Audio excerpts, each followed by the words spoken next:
এখানে পুলি পিঠে তৈরি করছে নিজের হাতে। এই দেখুন কি সুন্দর হয়েছে।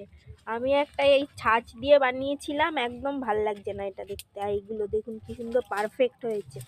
এই যে আমার দাদু তৈরি করছে। আর দিদিমার একটু দেয় দাও। আর এখানে আমার মেজো মাসি এইগুলো কেটে দিচ্ছে বেলে বেলে। আর এখানে দিদা পুলি পিঠে হাঁড়িতে সেদ্ধ করছে কাঠের জালে উনানে। চলে আসেন আপনি।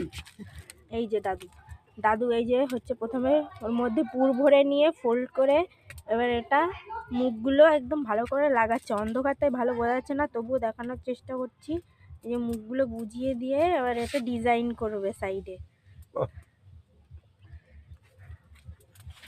এই যে ডিজাইনটা এরকম ভাবে মুড়িয়ে মুড়িয়ে করছে। এই যে পুরো রেডি হয়ে গেছে, একদম পারফেক্ট। মেশিন দিয়েও এত সুন্দর হবে না, হাত দিয়ে যতটা সুন্দর হচ্ছে। আর এরকম সুন্দর আমার বড় মাও পারতো। বড় মা এখন এই পৃথিবীতে নেই, আমাদের ছেড়ে চলে গিয়েছে। তাই বড় মা নিজের ছেলেকে শিখিয়ে রেখে গেছে। দেখুন কত সুন্দর বানিয়েছে। আমার দিদার তো ভাগ্য কপাল সব খুলে গেছে। দেখুন